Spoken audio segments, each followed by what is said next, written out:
Good evening and welcome to TDM Talk Show. Macau's one and only Bahasa Indonesia radio show has been on air for 5 years. It's called Kumbang To and airs every Sunday from 8 to 10 p.m. on TDM Radio Macau Portuguese channel. The show has had a significant impact on the Bahasa-speaking community. Our guest is the host and the man behind the whole thing, Gilbert Humphrey, better known as Beto. Beto, thank you very much for joining us and welcome to the show. Thank you very much for inviting. 5 years. 5 years, great years. 5 great years. Yeah. Let's go back to the 17th of August, 2012. Yep. Indonesia's Independence Day. That's correct. Actually, the whole thing goes way back, even further before that, when I was approached by TDM. It was the initiative of TDM to launch something for the Indonesian community in Macau. And of course, after discussing for about a month or so, then we launched it on the 17th of August 2012. So that was my first day hosting a radio show. That was really my first time. Your very radio. first time. That was my first time. Yeah, I was a newbie back then. Yeah. Well, I think people couldn't tell that was your first time, right? No, I think people could at that time. Yeah, I just got used to you now. And immediately you felt there was something happening. There was an impact, right, on the community. Well, even before it started, I thought it was a great idea, because the vision behind the whole thing was to be a platform for the local Indonesian community. Those people who have been working here, being far away from family, and it was, it was supposed to be something that could, make them feel at home. Listening to Indonesian songs, because we started off as an Indonesian music program. The show has developed into a talk show right now, because I thought, nowadays, if you want to listen to Indonesian music, you can always go to YouTube. But, I thought, if it's a talk show, that's quite different, because you actually can put a laughter on their life, And I guess you're seen surely as the right person, because you make the liaison between the local Indonesian community because of your history, because of your biography, and also the migrant workers, right? Well, I hope I'm the right person. Yes, sure. I mean, I've been with the show for 5 years now, so I really hope that I'm the right person. For sure. I mean, in terms of the profile, because of your own. Yeah. Well, roots, right? I've been in Macau as myself. My family has been in Macau for 5 generations right now. That's right. So I know the local people as well as the. You are Omunyan. You are a Macau person. Pretty much, yeah. Puntean. Puntean. Yes. Yeah. But I also know the migrant groups in Macau, the Indonesian migrant groups. So yeah, connecting both. So you can connect both. We're going to talk about a bit more about the community as a whole, but coming back to the show, let me say it correctly: Kumbang To. Kumbang To. Kumbang To. Well, I did a bit of research. It's very easy. It just took me a couple of seconds, and I realized that Kumbang means beetle. That's correct. B-E-E-T-L-E. The animal beetle. The animal beetle, not the Beatles. No, yeah. Regardless the relationship between radio show and the music, but the animal. Yeah, beetle, the animal. Why? Well, it was just a fun thing, when like I said, when I was approached by TDM to create a show, which the TDM would then, act as a platform. And then I thought, I got to choose something really catchy, And so my brother actually helped coming up with the ideas of Kumbang To, because I'm called Beto, and Kumbang means beetle, which is kind of cute, referring to the migrant people here, the Indonesian migrants. And on top of that, Kumbang is supposed to mean, it's supposed to stand for kumpul kumpul bareng bang. Okay, so it's Kumbang in Indonesian. It can stand for kumpul kumpul bareng bang, which means hanging out with. Okay. So usually I would scream in the radio, Kumbang To, kumpul kumpul, and everybody else would shout bareng bang Beto, which means Kumbang To, hanging out with, and everyone says with Brother Beto. Because Bang Beto is, you're known as Bang Beto, right? Bro Beto, Bro yes. Beto. That's right. Radio, and well, I can also say this because myself, Yes. I have a history related That's to right, radio, yeah. and it's a very intimate way of communicating. Yes. And the way you reach out to your listeners can be much deeper than what you might have anticipated. Tell us about that. Well, it is very true, and actually, our radio show, as I said, it was meant to be for the local migrant workers from Indonesia working in Macau, and while it works that way, it works even more than that, as you have said yourself. I found out, I think it was 2 or 3 years after the show, I found out that my show was actually on air inside the prison, you know, and I knew it from the consulate, the Indonesian consulate, and they actually came up to me because I invited them the first time. We work together very closely right now, but at that time I invited them for the first time. And they said, well, you're very famous inside there. And I said, really? And they told me everything that, you know, some of them, they are allowed to have, well, they are all allowed to have a little radio, you know, specific radio, but not all of them can have it, you know. So some of them can actually listen to it. And yeah, they listen to it because, you know, it's in their language, you know, and being there by themselves, you know. So that's very, very good. And it feels good for me to know that I can be a better cause for them, you know. You're saying that the show, which was initially mostly about Indonesian music, has evolved into a talk show. Talk show. Tell us about your guests. Yep. And what's expressed by them. Well, we have a lot of different guests in the studio. Sometimes I would invite members of the migrant groups, some of the Indonesian leaders. You know, we have several Indonesian associations, migrant associations.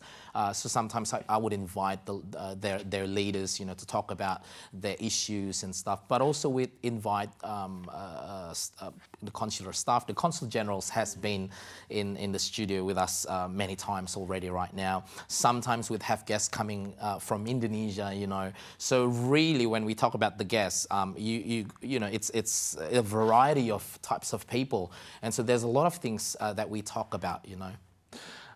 So talking about what's been expressed by the community leaders, are there any recurrent, I'm sure there are, topics that you come across in those? Probably not the current one. I mean, you know, when you talk about the migrant workers, the problems, you know, it's been there for a while already, you know.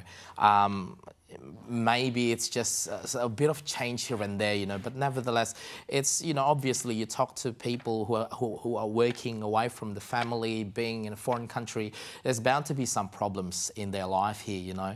So language can be a problem, you know, with the new migrant people who just arrive in Macau, language is a big problem for them.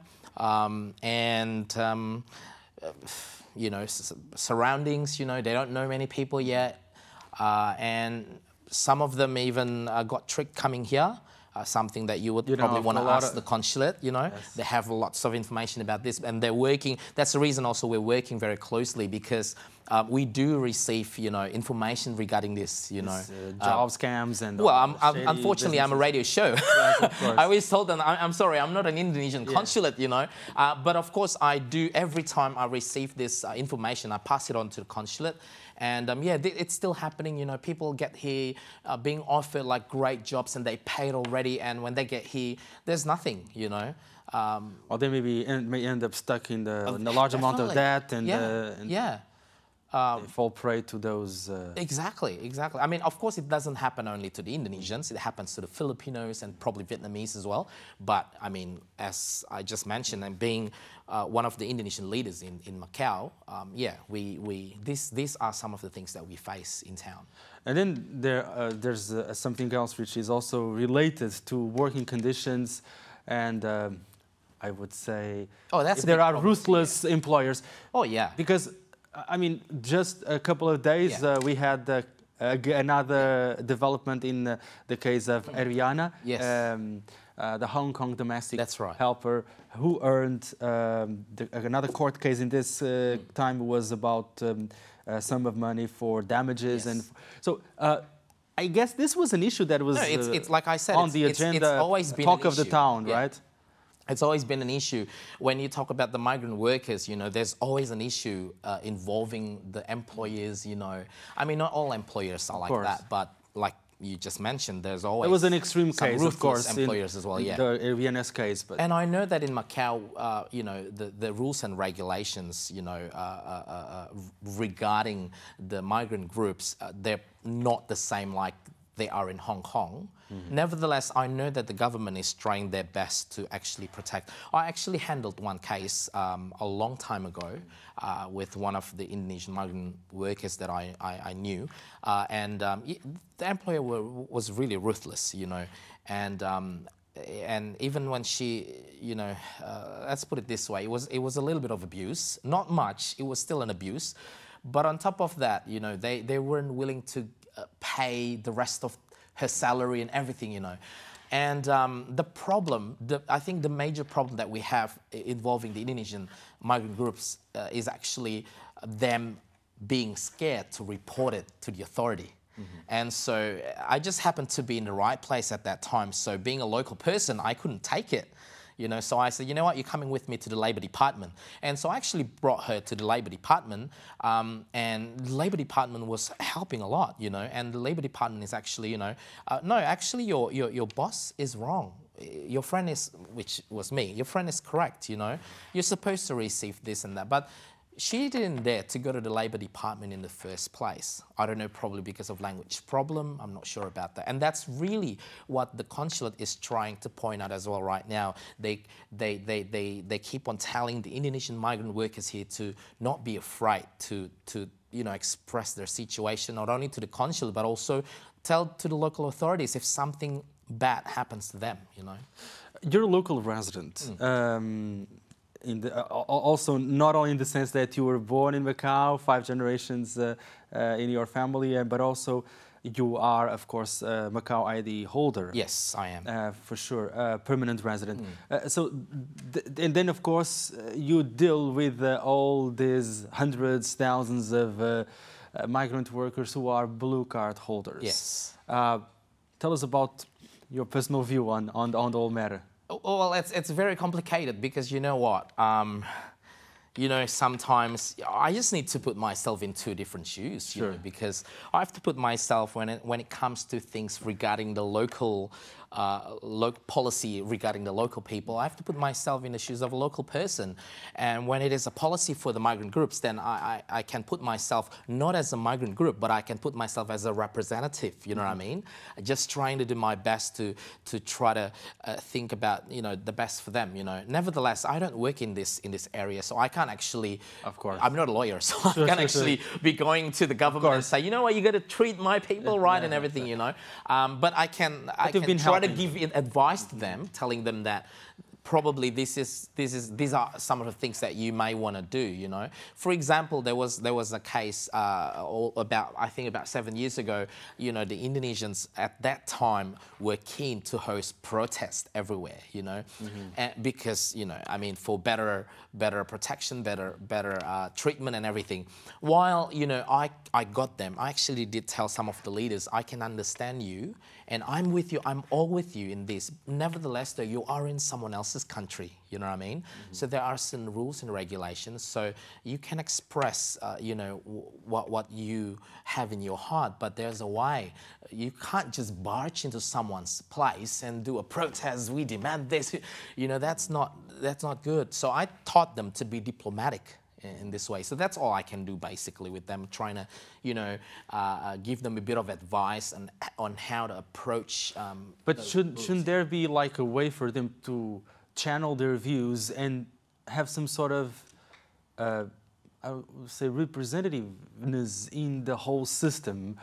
in terms of labor relations, in terms of consultative bodies? Well, they do actually, because as I said, the consulate is actually working, playing a role in that respect. And somehow, I don't know. I mean, there are some of the Indonesian migrant leaders. They are working very closely with the consulate, but not all of them. So and that's where you get the information that there's nobody representing them. The the Indonesian government, of course, represented by the Indonesian consulate, they're doing their best in working together with the local government in making sure that the Indonesian migrant workers' well-being here are being well protected. Do you think there's also an issue of awareness, lack of awareness on one's rights, in addition to alleged and potential shortcomings in terms of the rights enshrined in the laws and regulations? Very much so. But awareness on what are their existing rights? Very much so, because you know what? Like I said, a lot of them, they don't know what their rights are. Even if they've been working in Hong Kong, for so long, and they come over here, a lot of them also don't even know their rights in Hong Kong, And so when they come here, it's total different jurisdiction. Everything's new again, so it just gets worse, And to add up to that, as I said, the consulate now is working very close with us. But in the past, I think everybody knows in the Indonesian community that in the past the consulate wasn't that close with us in Macau. Not because they didn't want to get close, but there were no platforms at all. Right now, we are enjoying the best relationship that we have with the consulate, with the current consul general right now, and they're trying to, I think, develop further in this relationship. So I'm hoping that eventually all this short of information, lack of information will be overcome. You are the president of this association, Macau Locals Indonesian Association. Tell us about the rationale behind establishing and having this association. The rationale is very cultural. So the reason behind having this group is actually to promote Indonesian culture in Macau. And hopefully, of course, vice versa, to promote Macau culture in Indonesia. We haven't been very active lately. We actually launched in 2009. We did several singing competitions for about 3 years, I think, and then everyone just started getting busy, including myself, and so we've been very passive, seriously. But we're looking forward to actually be more active in 2018, now that I said we are having much better relationship with the consulate. The radio show received our first full support by the consulate. With the 5th anniversary event, and we're looking forward to be working more with them, with the association too. So you're working with the other. You mentioned there's a number of. There's a lot. If I'm not mistaken, probably around 16. Migrant workers in the Indonesian Association. Yes, if I'm not mistaken, there's about 16. Yeah, that's quite a lot. That's really a lot. Yeah, I mean, some of them they focus on the art, dancing, and some of them they focus on the rights of the workers. Some of them they focus on just having, celebrations, and there's a lot of them. What about platforms to promote Indonesia's culture in Macau? We do have some, right? What would you like to see more in that respect? What do you mean by like platforms like, the events? Shows. You do have food festivals and this kind of events. But we don't have an Indonesian food festival. But the Southeast Asian... Yes, right. But we would love to have an Indonesian food festival because, we are divided into thousands of islands and cultures as well. We have different types of food even all over Indonesia, and we would love to have this food festival someday. What about the cultural festival? Well, that's what I said. We'd love to work closer with the Indonesian consulate because we would love to also get involved in some of the things that are happening in Macau. For example, I did speak with some of the consular officials regarding the Portuguese-speaking festival. As you know, Portuguese was actually the first European who arrived in That's Indonesia, right. and they were in Indonesia for 150 years. And there's the eastern part of Indonesia. There's still a lot of Portuguese culture around there, you know, from names, you know, even from food and Islands names? Yes, islands name, Flores, Flores, yes. and even their languages as well. We've got the Creole Portuguese language there, you know, the dance as well, you know, and we'd love to bring this, you know, like just like how Goa and you know Goa can show their culture as well. We'd love to be involved, you know. I mean, as I said, I spoke with some of the officials in the consulate, and we are looking to actually start to approach the local organizers for the Portuguese-speaking festival, if we can do something about it to promote about the historical Portuguese heritage that we have in Indonesia.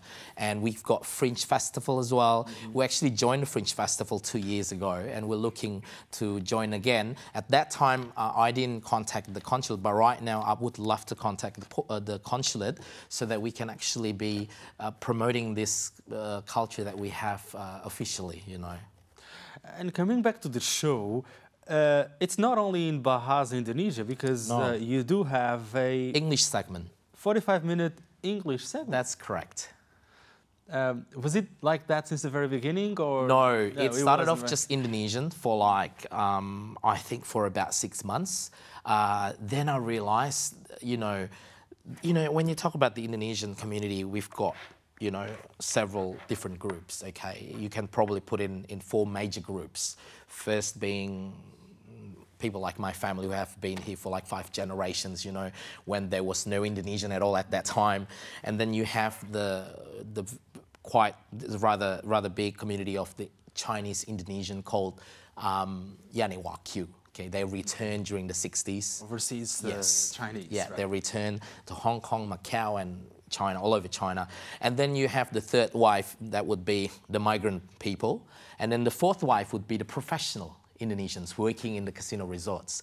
And so I realized these professional people, I've got a lot of friends as well working in the professional field. I realized that a lot of them, they've been expatriates for many years, you know, traveling from one country to another, that they are even more used to being in an international kind of setting, you know, whether it is TV, radio, even church. They prefer to go to international church rather than Indonesian church, you know. And so I realized that, you know what, I'm like that as well. I'm just stuck in between this Indonesian and this, I grew up in Australia, so in between these two cultures, why don't I try to do something about it? And so... And in a way, 2 or 3 cultures, right? Actually, yeah. More. You've been in between different cultures. Yeah, that's right? true, yeah. I would say that I'm in the United Nations.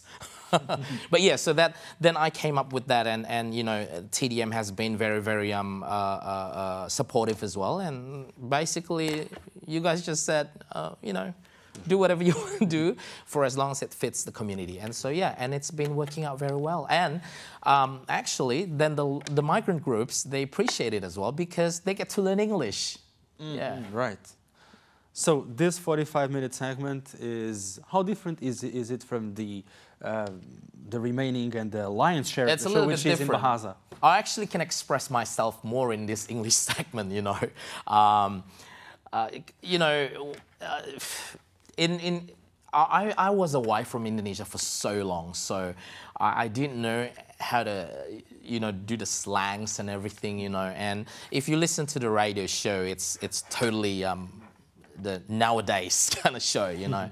And so it took me a while to actually try to relax in the radio show, you know, with the Indonesian language. You know, I remember when I presented the whole show and my brother was listening at home, and when I came back, he's just like, seriously, you sounded like, you know, the very first radio station in Indonesia, you know, which wasn't me. If it was me, that's fine, but it wasn't me, you know.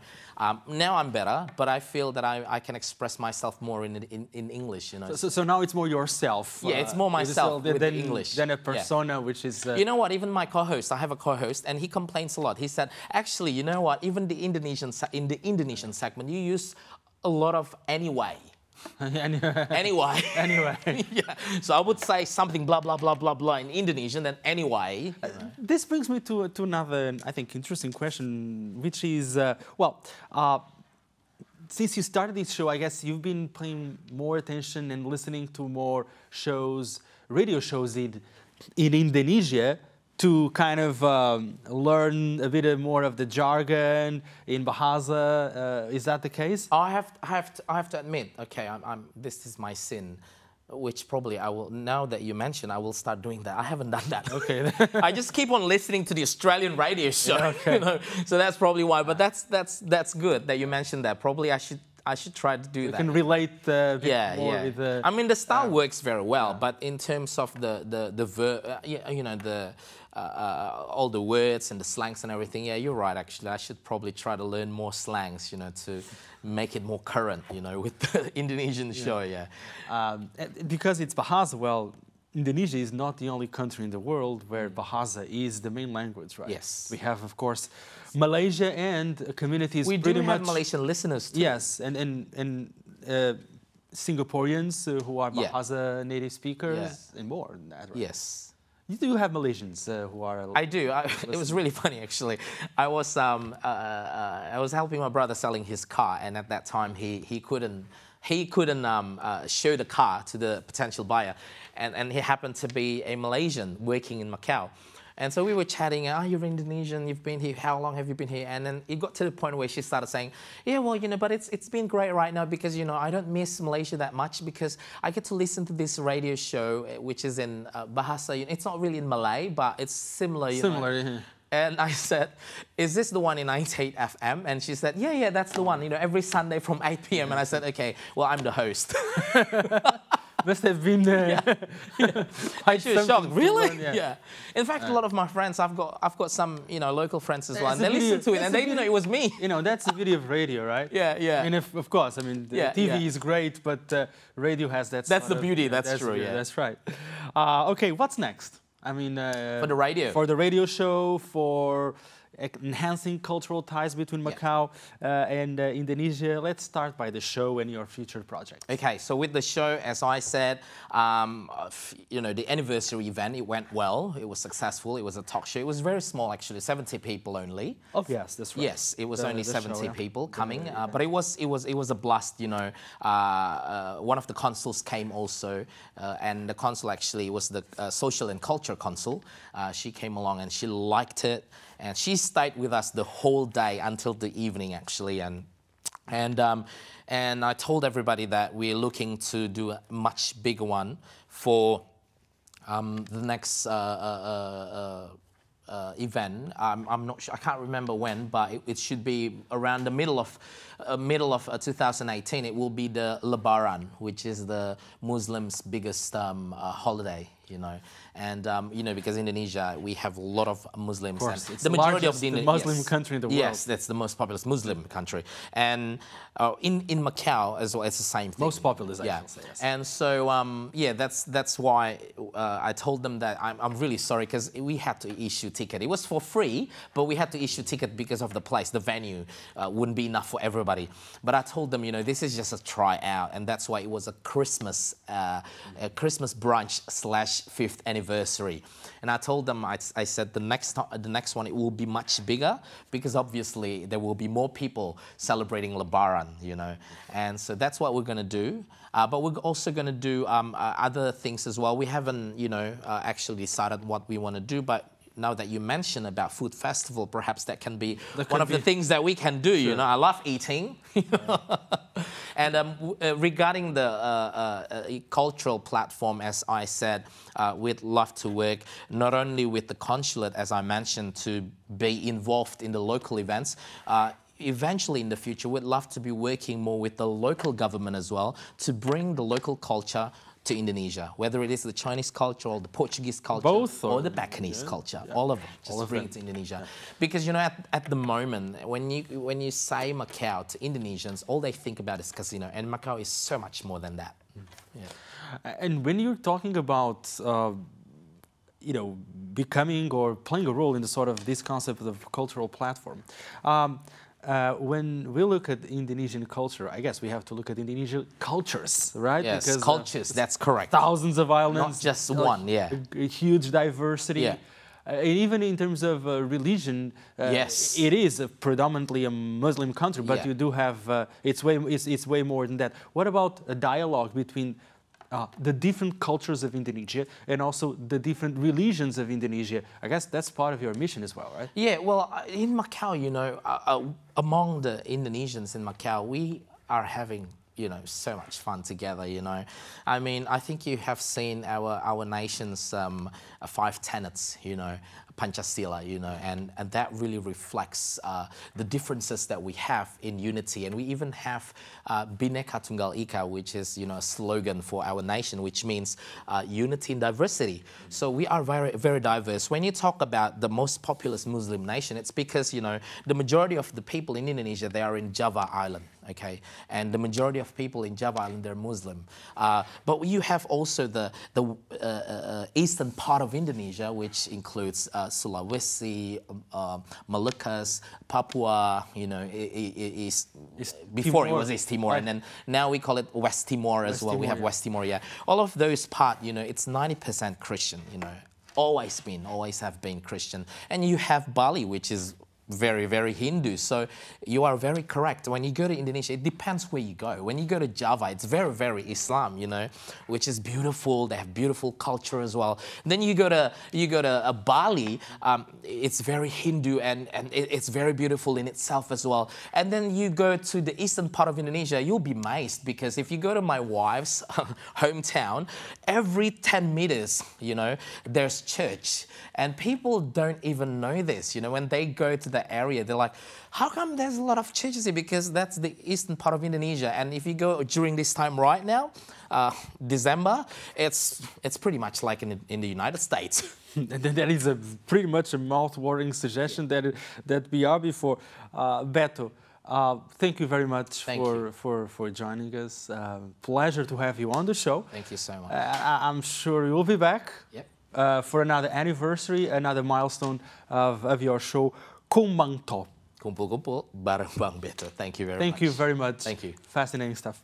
And to you at home, thanks for tuning in. We'll be back next week, and meanwhile, we wish you a Happy New Year.